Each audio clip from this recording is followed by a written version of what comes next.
Bonjour, chers téléspectateurs, téléspectatrices de Diamant TV.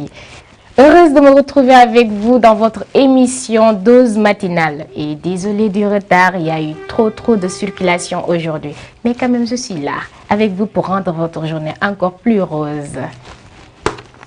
Nous allons d'abord démarrer avec la revue de presse. Avant cela, n'hésitez surtout pas à vous abonner et de télécharger notre application sur Play Store sous le nom de Guide de Diamant TV. On a le site internet YouTube, Facebook et TikTok. Tout de suite, votre revue de presse.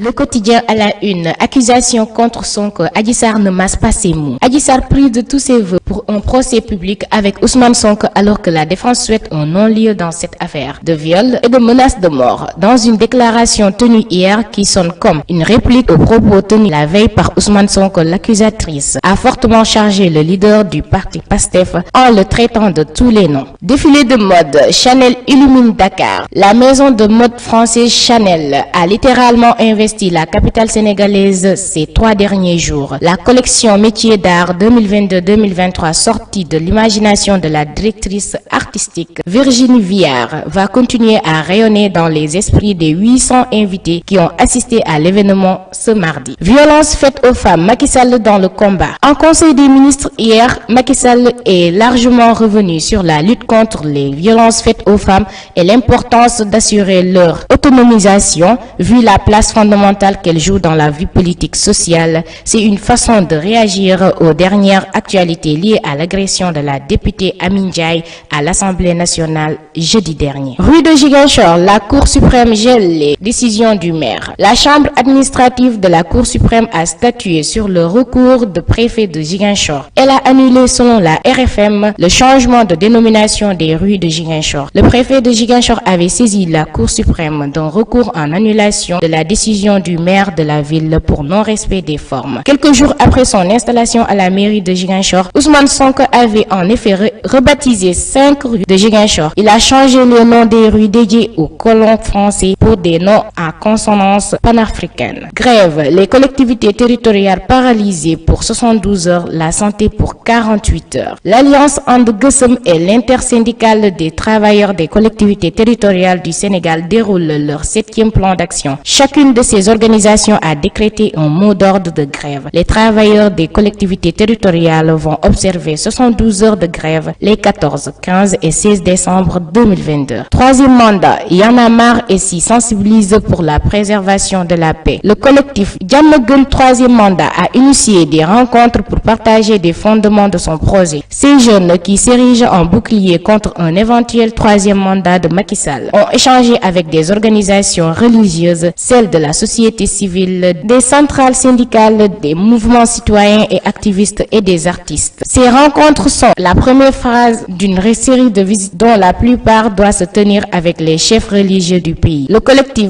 Diamaguène 3e mandat veut de cette manière vulgariser l'initiative et faire adhérer leaders d'opinion à ce projet. Réglementation du travail domestique, question de justice sociale. Versé dans le secteur de l'informel, le travail domestique reste difficile à contrôler. Ces femmes et hommes évoluant dans le secteur travaillent dans des conditions très précaires avec des heures de travail qui dépassent de loin la normale et un salaire misérable. Seydou Sané à la subvention de l'AIBD au Casa Sport. Guy Marius est devenu député pour combattre la Casamance. Guy Marius Sagna a voulu politiser le sponsoring par AIBD du club de football Casa Sport en le mettant sur le compte d'une manœuvre politique du ministre Doudouka. Cela a poussé le président du club Seydou Sané, par ailleurs édile politique de Ziguinchor, à répliquer vertement aux députés de Yewwi. Samba Sy, ministre du Travail, il se pose un problème de contrôle. Lors de l'adoption du budget 2023 du ministère du Travail, du Dialogue social et des relations avec les institutions,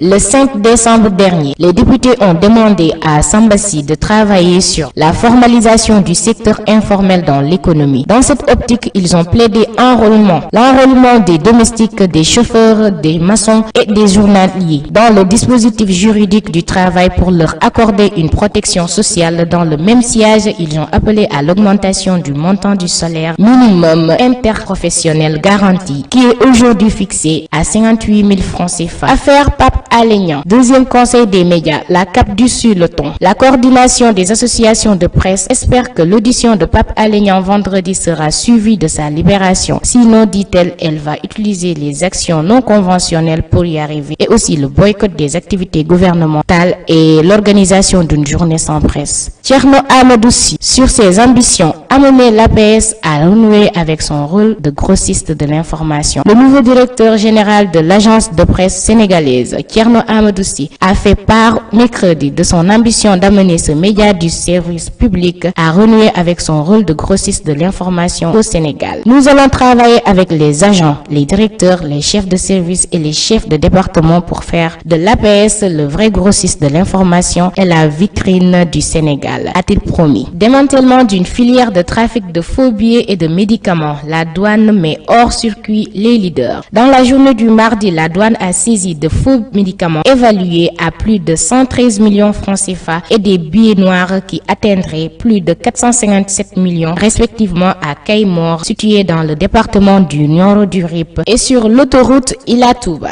Fonctionnement de l'école et des universités, nouveau programme gouvernemental. En Conseil des ministres hier, le président de la République s'est montré préoccupé par la situation des universités. Il a demandé au ministre de l'Enseignement supérieur de présenter en Conseil des ministres un rapport mensuel sur la situation académique et sociale dans les universités et établissements d'enseignement supérieur public. Diama TV avec vous, jour après jour. On y va avec votre dose du matin. Sur la paix aujourd'hui, on parle là un peu de la paix.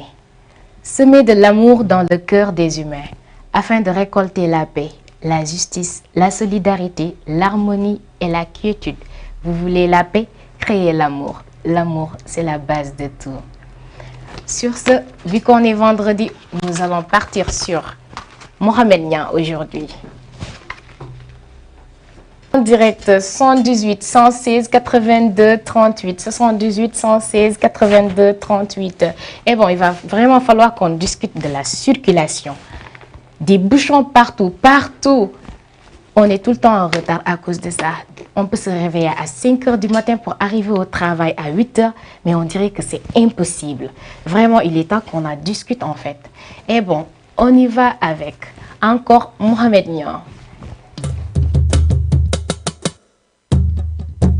bis bi nga doon xaar te ñëw na yaa war a sant yow sa ndam li alhamdulillah faw la ndem ki la dëkke may du jeexal am nga lu ay junni seenul doy lu nga sa ngor gi du xeebu am nga jom am nga fayda man nga yiw nga te yaru baax jàmbaar nga yow sa jikko ji rafet na yal na la yàlla aar la fal sañse nga jaayul te daagu walli la yàlla def da neex na bisu mbégte la bisu cant la bisu feete la bégal tey bégle bisu mbégte la bisu cant la bisu feete la bégal tey bégle magal gi le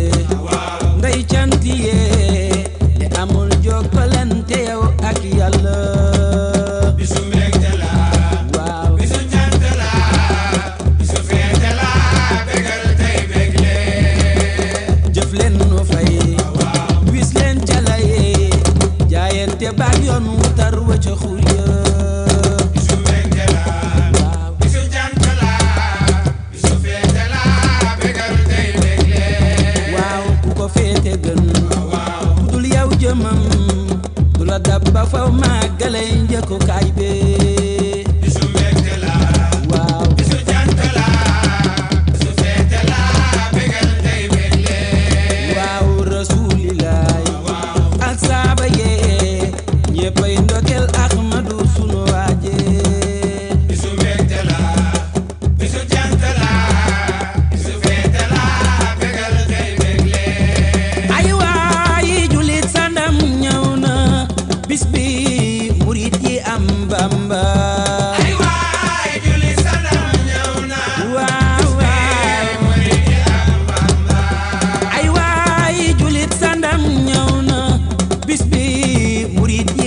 Bamba ay waay julli sadam ñëw na waaw murid yi am Bamba moo tee ñu dooni jaam njaayil bokkaale yàlla ak yaale ay waay julli sadam ñëw na bis bi murid yi am Bamba yaa tee mbalaan ma ñuul fóot nga lislaam nga yeesal ak taar ba ay waay julli sadam ñëw na Ahmadu murid yi am Bamba fekkoon nga ceddo yee kéefër tubloo nga bur ba mel daj ya ay waay julli sadam ñëw na Bamba murid yi am Bamba leeral nga xare Samba Sadio Ibrahima koddu fañ nga aajo ay waay julli sadam ñëw na Ahmadu murid yi am Bamba jàngal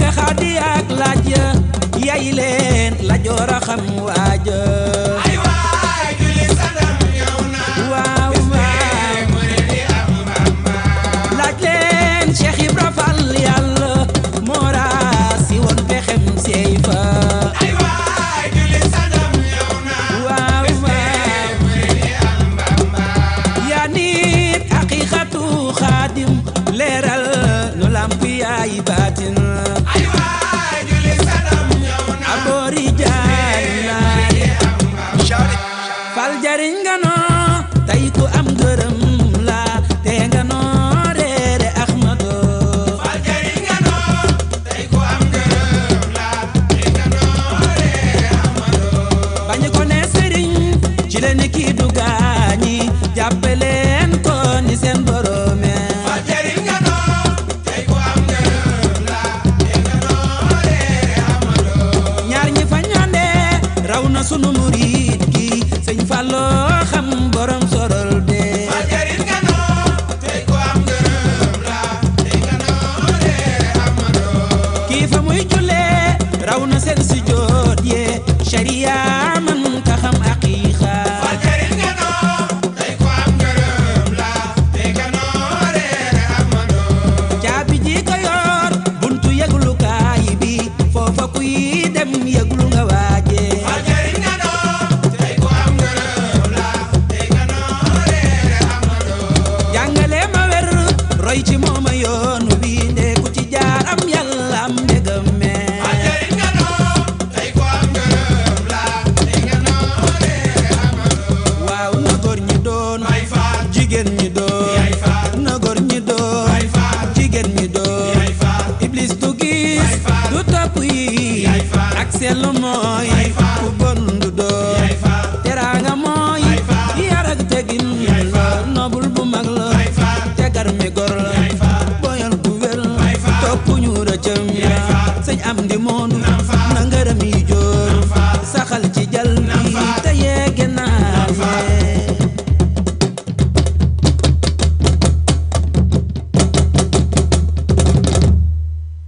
Ah, Mourid Mbekte. Et bon, les filles, j'ai une surprise pour vous, mais juste après. Ce sont de Ndiogo Afia.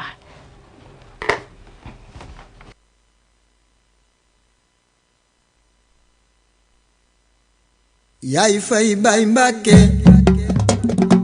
Cheikh Abdou Karim Mbàkke ñi nga dimbali ëllëg yomal xiyaam Sëriñ Fallu moo lay fay yaay fay bay Mbàkke Cheikh Abdou Karim Mbàkke ñi nga dimbali ëllëg yomal xiyaam Sëriñ Fallu moo lay fay Cheikh Abdou Karim doomi soxna Awa Faya baax moom mi fekk kay yor gànnaay mu jël ko jox leen ay laxasaay naan leen de leen liggéeyal Sëriñ Tuuba mi am payoor ñi nga dimbali ëllëg yomal xiyaam Sëriñ Fallu moo lay fay Cheikh Abdou Karim doomi soxna Awa Faya baax moom mi fekk gaay yor gànnaay mu jël ko jox leen ay laxasaay naan leen de leen liggéeyal Sëriñ Tuuba mi am payoor sangu baay murid mbay saadix bi Serigne Fallou moo lay fay sëriñ bi ñaanal ñu sëriñ bi ñaanal ñu Cheikh Abdou Karim Mbacké makarimal akhlaq amiin la ilaha dundal te wér sëriñ bi ñaanal ñu sëriñ bi ñaanal ñu Cheikh Abdou Karim Mbacké makarimal akhlaq amiin la ilaha dundal te wér Karim baayu galas sindiidi Karim baayu Serigne Bara Gasta Walo baay Karim baay Serigne Modou Mbacké Pérez Karim baayu galas sindiidi Karim baayu Serigne Khadim ak Serigne Saliou baayu Mam Awa baay Serigne Modou Mbacké Pérez ma jéem a kañ tabak Cheikh Abdoul Karim rafet jikko Cheikh Karim doyloo Serigne Fallou wormal kullu ku mu gis di kar ñi nara sànku di jël ñi kenn bëggul di leen tarbiya bañ doon ñu kenn bañul yaa tuxal ba mën a xajoo ku ne fokk la yàlla mi defam yi mën a xajoo ku ne wala xadd karam na bani aadama yaa ko dégg yaa wormal nit ñi le alhamdulillah ala kulli haal bi nu amee Cheikh Karim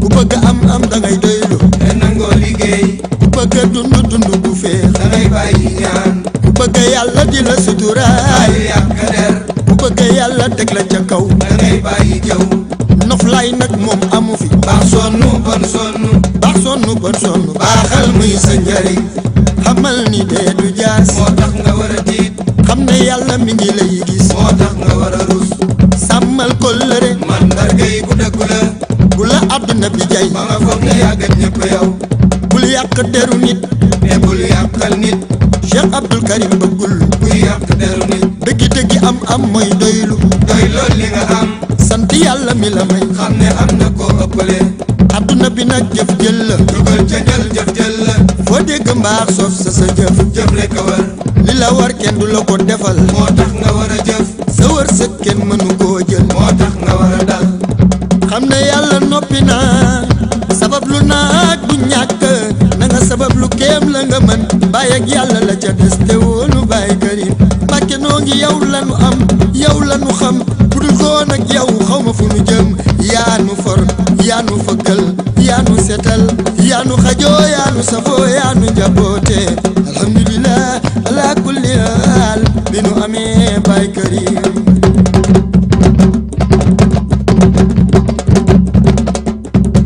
Azal Karim Ibn al Karim Serigne Fallou moo lay fay. Vous pouvez participer en direct en appelant sur ce numéro 78 116 82 38. On va parler aujourd'hui de beauté de la peau. Tout le monde sait que toutes les filles rêvent d'avoir une peau lumineuse, claire et globe. Aujourd'hui, on va parler des produits qu'on peut utiliser naturellement et qui ne va pas endommager nos peaux et qui ne fera rien de mal à notre peau qui est très sensible. Je vais vous montrer quelques astuces, avec des produits très simples à avoir que vous pouvez avoir chez vous dans les hypermarchés, pas trop cher en plus.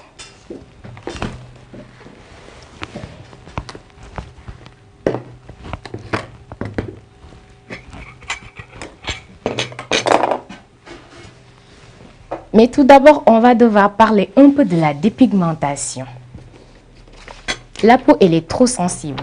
Et la dépigmentation la rend encore beaucoup plus sensible et trop exposée. La dépigmentation avec ses conséquences néfastes, comme des problèmes de peau, les risques de développer des cancers ou des maladies cardiovasculaires. Donc vous voyez que la dépigmentation elle ne fait que nous apporter quelques soucis. et des soucis très majeurs en plus. On va passer d'abord par la présentation de nos produits, comme d'abord le citron. On parlera d'abord de ses bienfaits sur la peau. Tout le monde sait que le citron, on l'utilise souvent dans la cuisine. On l'utilise aussi pour la peau. Et c'est très important avec sa contenance en vitamine C. Le citron possède aussi des propriétés anti-inflammatoires, anti-infectieuses, antibactériennes et antivirales. Riche en vitamine C, qui est un excellent allié contre le... On va aussi présenter ici le café. Mais pour cette fois-ci, j'ai ce café-là, mais vous pouvez utiliser n'importe quel café à votre disposition. Le café, ça aide à éliminer les rougeurs, mais aussi le café retexture la peau. Il aide à stimuler la circulation sanguine et donne instantanément un teint radieuse, et la quantité élevée d'antioxydants contribue à éclairer la peau terne et fatiguée. Nous allons aussi parler du sucre. Bon, aujourd'hui, c'est ce sucre que j'ai à ma disposition, mais j'aurais préféré qu'on utilise le sucre roux. Ça se vend dans les hypermarchés et les graines sont encore plus gros et beaucoup plus malléables pour la peau. On va aussi parler de ses bienfaits sur la peau. Le sucre roux, aussi appelé cassonade, est un excellent exfoliant naturel. Ça permet de décoller les cellules mortes de la peau, d'activer le renouvellement de la peau. Son grain plus gros que celui du sucre blanc va laisser la peau et la rendre plus douce. Et aussi, dans cette recette-là, vous pouvez aussi ajouter de l'huile d'olive ou bien de l'huile de coco à votre disposition. Aujourd'hui, je ne les ai pas ici, mais quand même, en préparant ça chez vous, vous pouvez les utiliser aussi. On va parler aussi de l'huile d'olive. Tout le monde le connaît, je suppose. L'huile d'olive a un pouvoir anti-âge et réparateur puissant. Elle agit contre les dommages causés par le soleil et l'inflammation, mais aussi des propriétés hydratantes et qui empêchent la perte d'eau de la peau grâce à sa teneur en scalène. On va parler aussi. On va passer d'abord par le test et vous allez voir comment on va mixer le tout pour appliquer ça sur une peau très propre juste après le bain, pas complètement humide mais tout simplement un peu hydratée.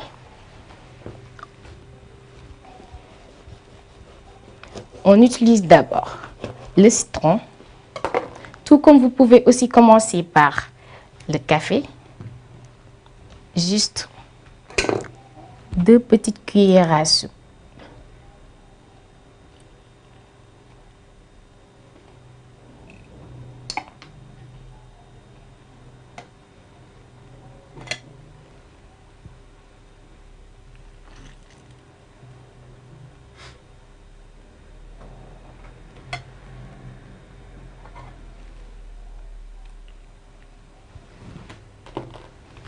Ensuite, on va utiliser le café. Vous pouvez utiliser la quantité que vous voulez.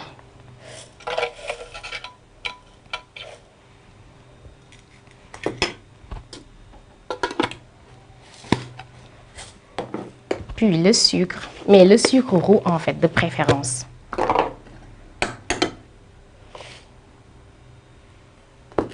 Et si vous avez de l'huile d'olive ou de l'huile de coco, vous pouvez aussi le mélanger dans votre mélange et aussi du miel. On mixe le tout. C'est simple et ça ne va pas vous blanchir de trop, mais vous aurez quand même une peau très claire, très lumineuse, une peau en parfaite santé. Il n'y a aucun danger dessus en tout cas. Après le mixage du tout, on peut appliquer ça sur le visage tout simplement si vous voulez, mais avec le cou. Sinon, vous risquez d'avoir des démarcations, avoir le visage un peu plus clair que le cou. Et ensuite, si vous voulez aussi, on peut appliquer le gommage sur tout le corps, sur une peau hydratée. Comme vous pouvez le voir.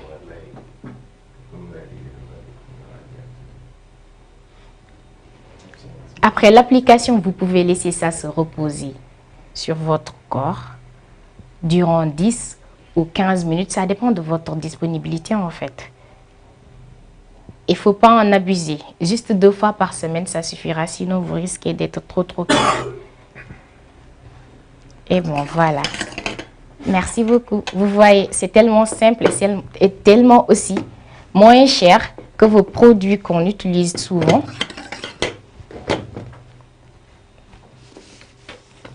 Et vous voulez une teint, une peau propre, lumineuse, éclatante. La solution, elle est simple. On n'a pas besoin d'aller chercher des produits mixés et des produits agressifs qui seront nocifs pour la peau. On a tout simplement besoin de bien prendre soin, un bon entretien adéquat pour votre peau, parce qu'il y a des peaux très sensibles, des peaux sensibles et des peaux un peu trop sèches. Donc, ça dépend de vous. Si vous êtes trop sensible aussi au citron, vous pouvez le remplacer par un peu d'eau pour faire le mixage ou bien par le miel. Donc, la solution... Ok. Encore bon investissement. Allô? Allô, oui, bonjour. Bonjour, ça va? Ça va bien, madame. Allô? Allô, oui, bonjour, madame. Bonjour, ça va? Ça va bien. Notre de ak fooy ñu woowee. Ah, elle est repartie. Vous pouvez retenter encore sur 78 116 82 38. On continue. La solution est simple, bien entretenir sa peau en faisant des gommages adaptés à votre type de peau, mais bien hydrater la peau. C'est la seule solution. Vous pouvez aussi appeler et demander d'autres astuces sur 78 116 82 38. On continue. Lance une nouvelle musique. Bon. Aidez-moi à souhaiter un joyeux anniversaire à un ami, Al-Hassan Diatta. On te souhaite une vie pleine de belles surprises, une vie de santé, de tranquillité, de la paix, surtout la paix, et de la recherche, du succès dans tous tes projets. Vis longtemps et bien. Gros bisous à toi et profite de ta journée. Eh bien, nous arrivons à terme de notre émission à cause du retard. On n'a pas pu prendre beaucoup de temps pour expliquer les choses, mais retrouvons-nous ici le lundi, Inch'Allah, lundi matin à 10 h. Et je vais vous donner de nouvelles astuces pour la peau. Merci et bon week-end. Profitez de ce week-end-là pour utiliser cette astuce et vous allez me dire les effets que vous avez pu avoir. Hydratez-vous bien. La peau a besoin de s'hydrater. Buvez beaucoup d'eau, mais aussi il faut bien hydrater votre peau avec des crèmes hydratantes naturelles en plus, bio. Pas des crèmes agressives, nocives pour la santé de votre peau. Alors, je vous dis merci beaucoup et merci à tous. On se retrouve le lundi, Inch'Allah, et bon week-end. Gros bisous.